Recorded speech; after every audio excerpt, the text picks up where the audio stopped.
नमस्कार, मैं कामेंद्र और आप देख रहे हैं एक्टिविस्ट सिंह। और मैं आज जिक्र करूँगा बाबा साहब का जो लुधियाने में दिया गया भाषण 28/10/1951 को, जहाँ उन्होंने ये बात कही कि हमारे सच्चे प्रतिनिधि अगर संसद या राज्यसभा में होंगे तभी वे हमारे हित के लिए लड़ सकेंगे। जी हाँ, ये बात के कुछ अंश मैं आपको आज बताना चाह रहा हूँ, सुनाना चाह रहा हूँ। उनकी दलील थी कि अस्पृश्यों को अगर अलग अधिकार दिए जा गए तो वे हिंदू जीवन पद्धति में कभी भी शामिल नहीं हो पाएंगे। इसके अलावा वे हमेशा के लिए हिंदुओं से छिटक जाएंगे। जी हाँ, गोलमेज परिषद में भी हमारी अलग चुनाव क्षेत्र की मांग का गांधी जी ने पुरजोर विरोध किया। इसलिए इतने लंबे संघर्ष के बाद हमें कुछ राजनीतिक अधिकार मिले। अब शेड्यूल कास्ट के लिए जो भी जगह आरक्षित हैं उन जगहों से हम अपने प्रतिनिधि विधानसभा और राज्यसभा में भेज सकते हैं। जी हाँ, हमारे ये अधिकार हमसे छीनने के लिए कई पार्टियां काम कर रही हैं। हमारे वोटों के सहारे के बल पर हमारे सच्चे प्रतिनिधि ही चुनकर जाएं, कोई और नहीं। तभी हमें जो अधिकार संविधान द्वारा मिले गए हैं वे सुरक्षित रहेंगे। जी हाँ, जो अधिकार हमें संविधान द्वारा मिले गए हैं वे सुरक्षित रहेंगे अगर हमारे सच्चे प्रतिनिधि राज्यसभा और विधानसभा में चुने जाएंगे तो।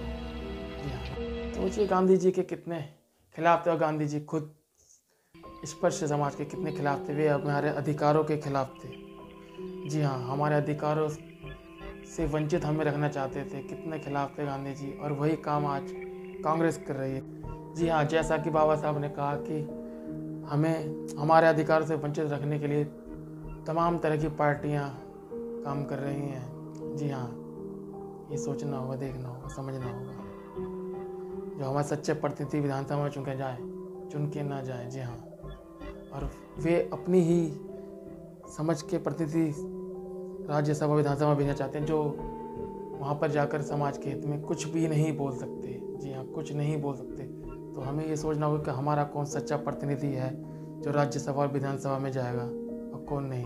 जी हाँ, संविधान में जो अधिकार हमें बाबा साहब द्वारा मिले हैं, जो उनके अथक प्रयासों मेहनत से उनके समाज के प्रति समर्पण के कारण हमें जो अधिकार मिले वे सुरक्षित रहें। हमें ऐसे ही सच्चे प्रतिनिधि राज्यसभा और विधानसभा में भेजने होंगे। और कौन हमारी हितैषी पार्टियाँ हैं जो हमारे सच्चे प्रतिनिधि राज्यसभा विधानसभा में भेजने का कार्य करेंगी, जो हमारे हक के लिए बोलेंगी, हक के लिए लड़ेंगी, हमारे अधिकार को सुरक्षित रखेंगी। ये देखना होगा। भाजपा, कांग्रेस, समाजवादी पार्टी, बहुजन समाज पार्टी, इनमें से कौन सी पार्टियां हैं जो हमारे अधिकारों को सुरक्षित रखेंगी, हमारे अधिकारों से हमें कभी भी वंचित नहीं करेंगी। ये सोचना समझना होगा कि इसके बहुजनों को, दलितों को, शेड्यूल कास्ट को, ओबीसी को, SC ST को। जी हाँ, सोचिए किस किस तरह की दलीलें गांधी जी ने उस समय दी कि हिंदुओं से छिटक जाएंगे, हिंदुओं से अलग हो जाएंगे, वे उनकी जीवन पद्धति से अलग हो जाएंगे, वे कभी शामिल नहीं हो पाएंगे। ऐसा कितना उन्होंने समाज में विद्वेष फैलाया कि ऐसा करने से अगर उन्हें अधिकार, राजनीतिक अधिकार, सामाजिक अधिकार दे दी गई तो वे हिंदुओं से अलग हो जाएंगे, छिटक जाएंगे, वो हिंदुओं में कभी भी शामिल नहीं होंगे। सोचिए कितना देशपूर्ण उनकी भावना उनके मन में थी। जी हाँ, तभी बाबा साहब कांग्रेस के उम्मीदवारों को, जो कांग्रेस पार्टी में शामिल उम्मीदवार हैं, उन्हें हमेशा हरिजन कहकर ही उन्होंने संबोधित किया कि वे गांधी जी के हरिजन हैं।